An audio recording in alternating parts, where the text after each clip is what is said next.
There is a profound difference between a casual relationship ending and the disruption of a divine connection. We often mistake the two, confusing the common pain of heartbreak with the seismic spiritual shift that occurs when a man mishandles a woman who has been set apart by the Creator. You are not just a partner, you are a portal. You are not just a lover, you are a layer of spiritual covering. And when a man, driven by pride, ignorance, or temporary blindness, decides to discard you, he is not merely walking away from a person. He is unplugging himself from a source of power he never fully understood. Today, specifically on this day, January 24th, the energy shifts. We are addressing the reality of what happens when he ignores your sacred identity. Does he simply move on? Does he find peace in his new freedom? Or does the very soil he walks on begin to reject his steps? We are going to explore the inevitable spiritual price of pride, the science of divine conviction, and the beautiful, terrifying truth of why you had to be separated from him to step into your royalty. Before we dive into the depths of this revelation, I want you to take a moment and ground yourself. If you are here, it is not by accident. The algorithm did not bring you here. Your spirit called for attention. You need to prepare now. I put together an exclusive resource for those who feel set apart for something greater, but live surrounded by noise, distractions, and mental overload. This is a 30-day journey that will transform your life. A guided path to armor your mind and prepare for what's coming with daily practices of focus, boundaries, and discipline. Stop negotiating with the noise. Learn to spot distractions before they control you. And strengthen your mind. Also available in an immersive audio version. Over 10 Zuru readers have already transformed their lives through the 30-day journey. Thousands of people have already started this transformation. People like you who are tired of living in the fog. Ordinary people who decided to stop accepting mental chaos. Take advantage of this limited time offer only this month. Access your link just below in the pinned comment. This message. If you are ready to receive the vindication and the clarity that has been withheld from you, I invite you to like this video right now. It is a small gesture, but in the realm of energy, it is an act of agreement. It tells the universe, I am ready to receive my truth.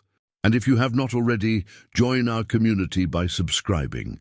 We are building a sanctuary for the chosen ones, and your place is here among us. Let us begin with the anatomy of the mistake. What did he actually do? To the naked eye, it looks like a breakup. It looks like ghosting, betrayal, or a cold conversation where he listed his reasons for leaving. But spiritually, something far more dangerous occurred. He committed the error of treating the sacred as common. In ancient texts and across wisdom traditions, there is a consistent warning. Do not mishandle what has been consecrated. A chosen woman is not chosen because she is perfect. She is chosen because she has been anointed to carry a specific frequency of light, healing, and favor. When a man enters your life, if you are truly one of these women, he doesn't just get your body or your time, he gets your atmosphere. He benefits from the prayers you whisper at 3 a.m. He benefits from the favor that naturally surrounds you. Think back to the relationship. Did you notice that while he was with you, things seemed to flow more smoothly for him? Perhaps he got that promotion, or his chaotic family life settled down, or he finally found a sense of direction. That was not a coincidence. That was the favor by association. It is a documented spiritual phenomenon where the blessings on one life spill over into the lives of those connected to them. But here is the tragedy of pride. He began to think he was the source of that light. He mistook the reflection for the sun, and in his arrogance, thinking he could find something better, easier, or newer, he cut the cord. He ignored your sacred identity. He looked at a diamond and treated it like glass. Now you might be sitting there, nursing the wounds of his departure, wondering why he seems happy. You scroll through social media, which I strongly advise you to stop doing, and you see the smiles, the trips, perhaps the new partner, and you scream internally, "Where is the justice? Why am I in pain while he goes free?" Listen to me closely, because this is the pivot point of your healing. What you see on the surface is a mirage. You are seeing the residual momentum of a train that has already had its engine cut. It keeps rolling for a while, but it has no power left. The first payment he makes is the loss of peace. This is not something you will see on Instagram. This happens when the lights go out. It happens in the quiet moments between the noise of his distractions. It is the divine conviction. This is not a punishment in the sense of a vengeful lightning bolt. It is actually a form of mercy. The Creator loves his children too much to let them walk comfortably in error. When a man violates the heart of a daughter of the king takes it personally. The first symptom he experiences is a restlessness that has no logical origin. Psychologists might call this cognitive dissonance, the mental stress of holding two contradictory beliefs. The belief that he is a good man and the reality that he has deeply harmed someone innocent.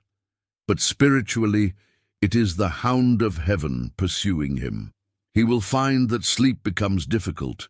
He might wake up at odd hours, specifically the hours you used to pray for him.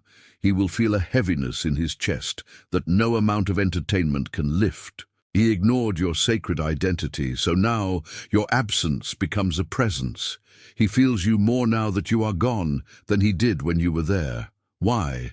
Because the spiritual covering you provided has been lifted, and he is now exposed to the elements. I want to ask you a question, and I want you to answer it honestly in the comments below. Have you ever felt a sudden wave of peace right in the middle of your pain, as if a burden was lifted off you and placed somewhere else? Type, "I felt the shift," if you have experienced this. That moment was the transfer of the burden. That was the moment the weight of the relationship left your shoulders and landed squarely on his, where it belonged all along. Let's go deeper into the withering of favor. This is the second stage of the price he pays. In the ancient scriptures, there is a story of the Ark of the Covenant being placed in the house of Obed-Edom. For 3 months, the Ark was there, and his entire household was blessed. Everything he touched turned to gold. Then imagine if he had decided to throw the Ark out because it didn't fit his decor. That is what this man has done. He removed the Ark, you, from his house. Now watch what happens to his fields. This is metaphorical, but often quite literal. You will begin to hear through the grapevine that projects he was sure of are suddenly facing delays. The easy money becomes hard money. The connections that used to pick up his calls are suddenly busy. Why? Because the favor he was operating under was a shared subscription, and the primary account holder, you, has been disconnected from him. He is trying to access premium blessings with a cancelled credential. He will try to replicate what he had with you. He will look for it in other women. He might find women who are more agreeable, less challenging, or who fit his superficial criteria better, but he will quickly realize that while they can offer him companionship, they cannot offer him power. They cannot offer him that sacred safety. He will find himself in relationships that drain him rather than recharge him. He will realize that he is the smartest person in the room, and that is a terrifying place to be, because he has no one to sharpen him. You challenged him because you saw his potential. Others will comfort him in his mediocrity. That is a high price to pay, the cost of stagnation. But I know what you are thinking. If he is paying this price, why do I feel so broken? Why am I the one crying on the bathroom floor? This is the part of the script where we turn the camera away from him and focus on the main character, you. The pain you are feeling is not the pain of destruction. It is the pain of extraction.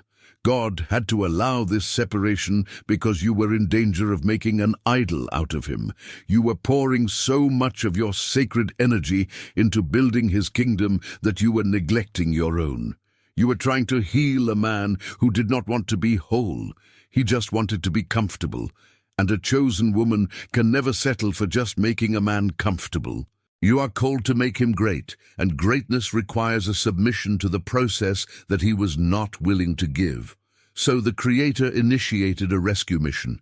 It felt like a rejection, but it was a redirection. The silence you are in right now, that is not abandonment, that is the incubation chamber.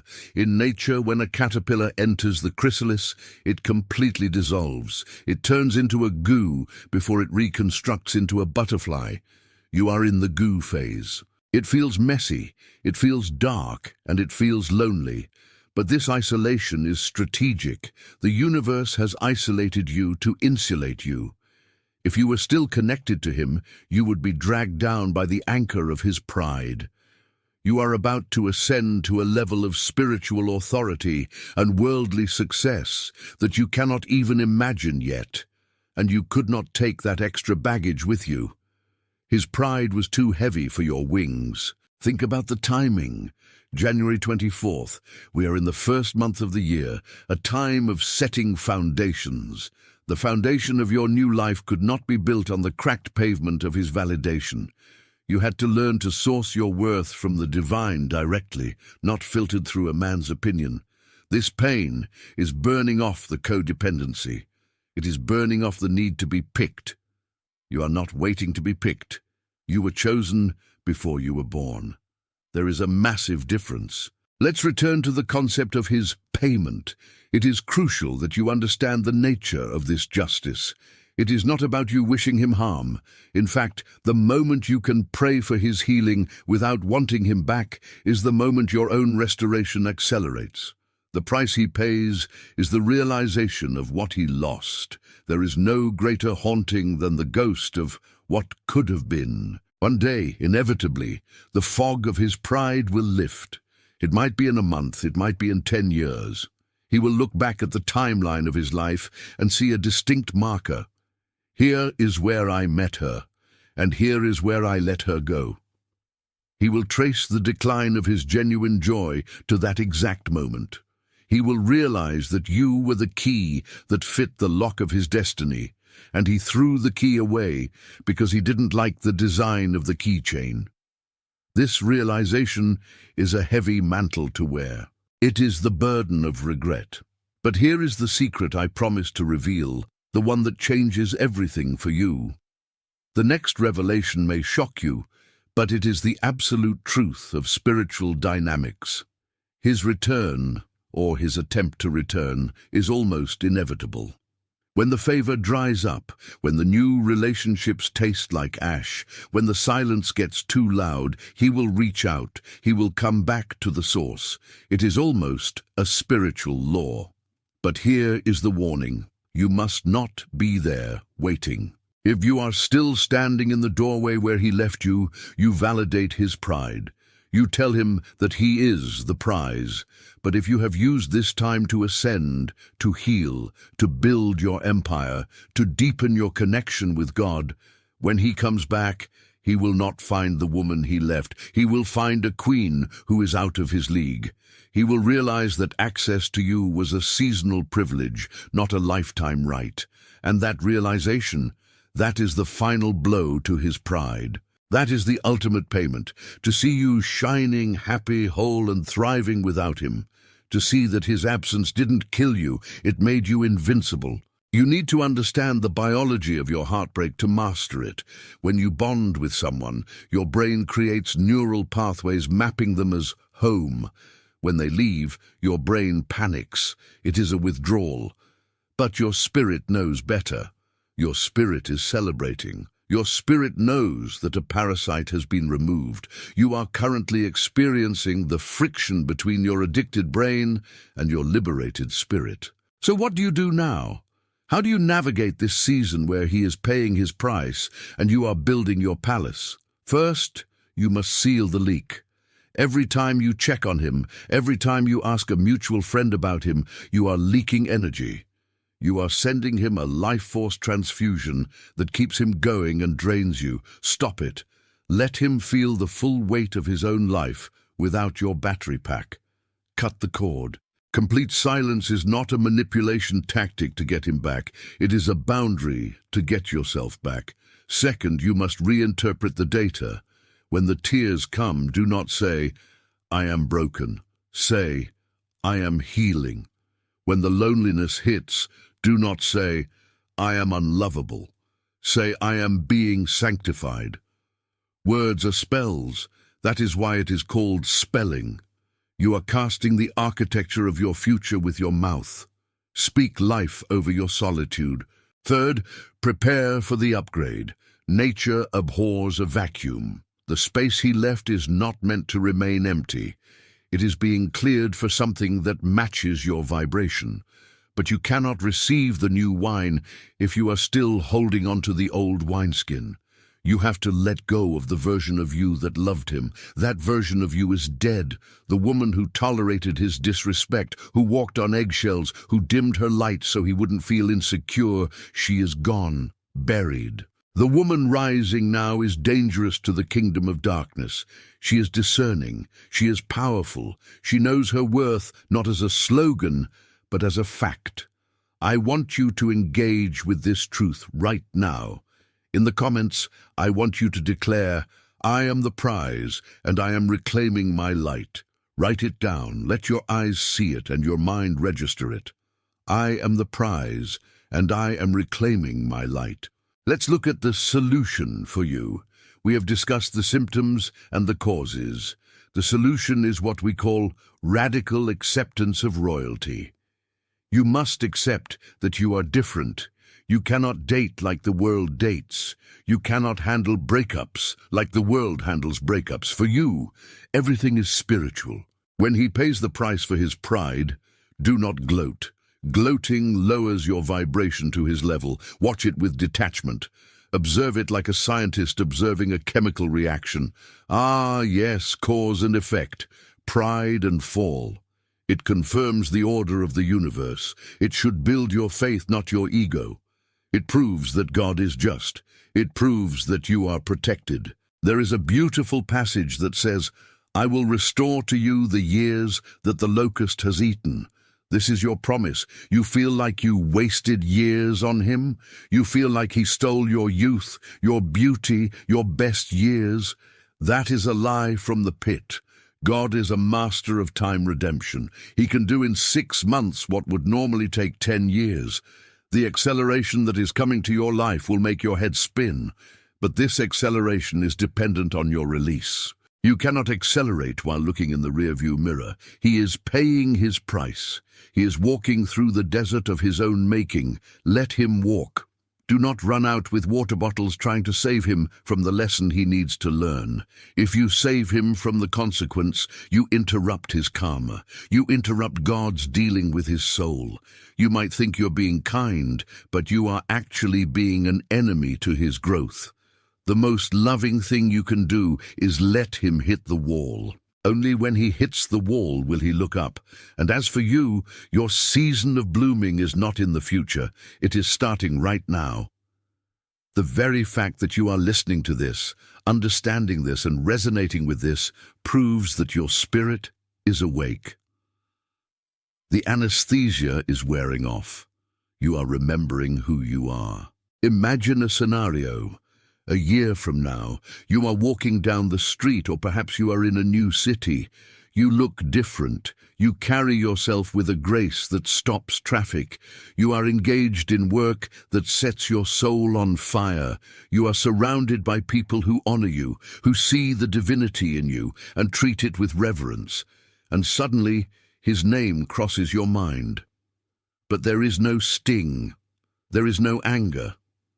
There is just a distant memory of a lesson learned. You smile, not at him, but at the wisdom of God who removed him so you could become this. That is the destination. But we must navigate the night to get to the morning. Tonight, when the thoughts come, when the enemy tries to whisper that you were not enough, I want you to laugh, literally laugh out loud. Laughter confuses the enemy. It disrupts the frequency of despair. Remind yourself, he didn't leave because I wasn't enough. He left because he wasn't ready. There is a distinct pattern in the lives of the chosen. Rejection is always the vehicle for elevation. Joseph was rejected by his brothers before he saved a nation. David was rejected by his father and left in the sheep fields before he became king. The stone the builders rejected becomes the chief cornerstone. You are in good company. You are walking the path of the greats. Do not envy his apparent freedom. He is a prisoner of his own patterns. Until he deals with the root of his pride, he will cycle through the same relationship issues over and over again, just with different faces. He is running on a treadmill. You are climbing a mountain. The treadmill looks easier, but it goes nowhere. The mountain is hard, but the view from the top is infinite. I want to address the why. Why did God allow you to meet him if it was going to end like this? Because you needed to see your own capacity to love. You loved a man who couldn't love you back properly. That proves that your love is sourced from within, not a reaction to being loved. It proves you have a surplus of goodness. Now imagine what will happen when that massive capacity to love is directed towards yourself and towards God. You will become unstoppable. He was a practice round. He was the sparring partner to get you in shape for the championship fight. Do not cry over the sparring partner. As we move toward the close of this message, I feel the need to pray for you. Not a religious prayer, but a spiritual activation. I want to speak to your spirit. I command the spirit of heaviness to lift off you right now. I break every soul tie that is draining your energy. I declare that your mind is being renewed. I speak clarity over your confusion. I declare that the conviction that is upon him will do its work, but it will no longer concern you. You are released from the burden of his conscience. I call forth your destiny. I call forth the right people, the right opportunities, and the right resources to find you. You are magnetic to blessings. You are a daughter of the Most High, and you will not be put to shame. Listen to the silence in your house tonight differently. It is not empty silence. It is the peace of God guarding your heart. It is the canvas upon which your new life is being painted. Remember, the price he pays is not your business. Your business is your glow-up. Your business is your stewardship of your own garden. Let his garden wither if he refuses to water it.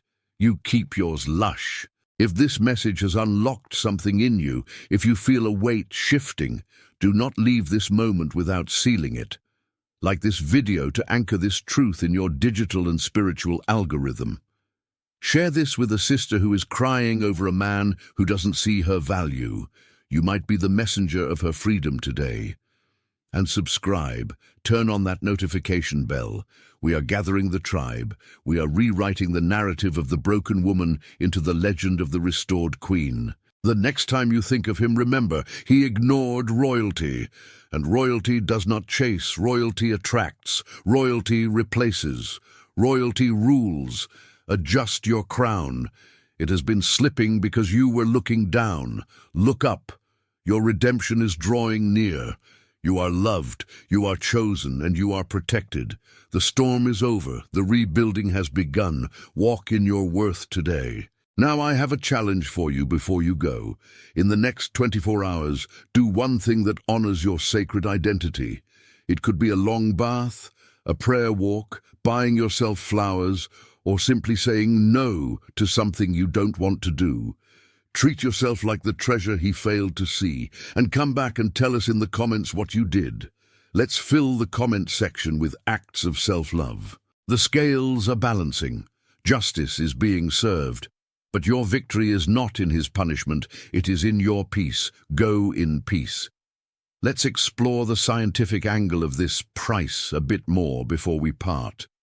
Neurobiology tells us that when we act against our core values, like a man betraying a good woman, the brain enters a state of stress. His cortisol levels rise. His decision-making prefrontal cortex becomes clouded. He literally becomes less intelligent, less sharp, less capable. So when we say he pays a price, it is biological fact. He is degrading his own operating system by running a virus of betrayal. You, on the other hand, by embracing the pain and processing it, are engaging in post-traumatic growth. You are literally building new neural networks of resilience. You are becoming smarter, emotionally stronger, and more intuitive. The science backs the spirituality. He is withering. You are evolving. This is why you don't need to seek revenge. His own biology is turning against him. His own mind is the courtroom, the judge, and the jailer. You are free. Walk out of the prison cell. The door is open. I want you to visualize a cord connecting you to him, coming from your solar plexus. Now visualize a sword of blue flame cutting that cord. Watch the cord snap back to him. Watch your energy return to you bright and clean. Take a deep breath in and let it go. It is done. Thank you for being here. Thank you for being brave enough to feel this. You are the reason we do this. You are the chosen, and your time is now. Until next time, keep your head high. You have no idea what is coming for you, but I promise you, it is good. It is so, so good.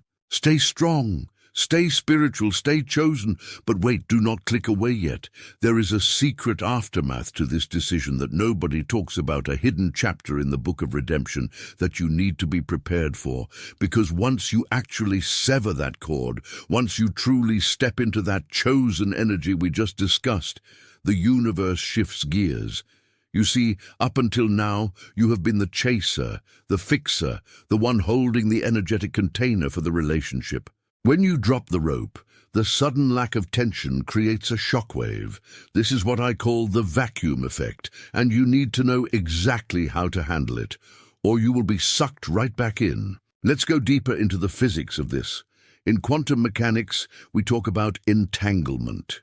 Two particles that have interacted remain connected, affecting each other instantly over vast distances. You and he are entangled. When you change your spin, your vibration, your focus, he feels it. He may not know why, but the moment you genuinely stop caring, the moment you truly pour that love into yourself, he will feel a disturbance in the force. He will feel a sudden coldness, a lack of supply. This is usually when the text comes. The random thinking of you message, the I miss us voicemail. Do not be deceived. This is not repentance. This is an energy check. He is checking to see if the appliance is still plugged in. He is checking if he can still draw power from you. If you respond to this breadcrumb, you reset the clock. You re-entangle your particles with his chaos.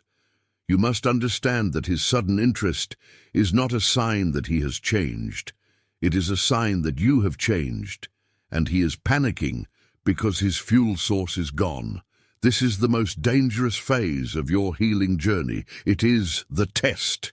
The universe is asking, do you really know your worth, or were you just reciting affirmations? When he reaches out, visualize that blue flaming sword again. Do not engage. Silence is the loudest frequency you can transmit right now. Silence speaks of a woman who is so full of her own life that she has no space for dead things. Let's analyze the spiritual implication of his freedom. Many women fear that he will go on to be amazing for the next woman, that he will give her everything he denied you. Let me obliterate that fear right now. It is spiritually impossible. He cannot give what he does not possess. He did not withhold love from you because of who you are. He withheld it because of who he is. He is a dry well. If he moves to a new location, he is still a dry well. He might paint the bricks, he might put up a new sign, but there is no water. The next woman will eventually hit the same bottom you did. In fact, she will inherit the unlearned lessons he is carrying from you. He is not upgrading, he is recycling his trauma. You, however, are graduating. Think about the concept of the spiritual muse. In many dynamics, the woman is the spiritual covering. She prays, she manifests, she nurtures, she brings the luck or the blessing into the household.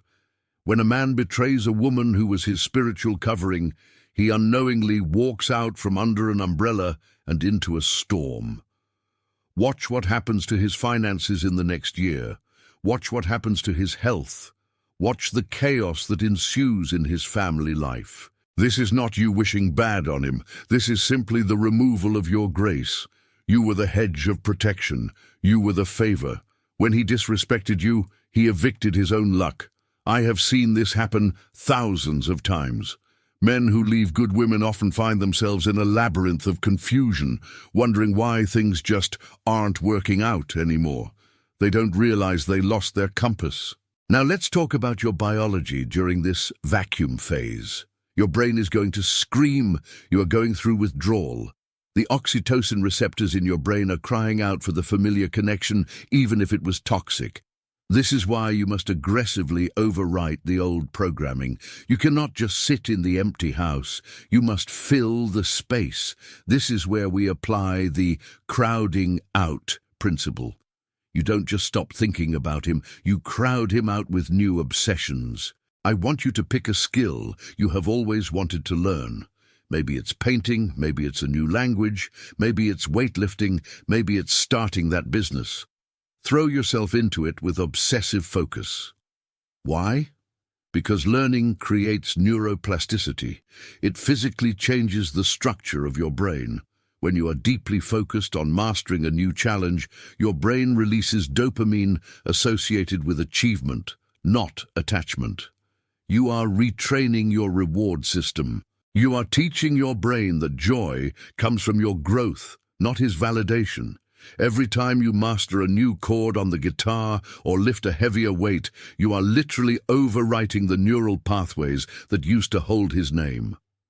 You are becoming a new person, physically and mentally. The woman he knew is dying, and a new, more powerful version is being born. There is a concept in ancient wisdom called the threshing floor. It is a place of crushing, where the wheat is separated from the chaff. You have been on the threshing floor. It hurts. It feels like you are being beaten. But the purpose is not to destroy you. It is to reveal the grain. The chaff, the insecurity, the codependency, the need for external validation is being blown away by the wind of this trial. What remains is the gold. What remains is the unbreakable core of who you are. Do not despise the crushing. The crushing is the preparation for the bread of life. You are being prepared to feed natio.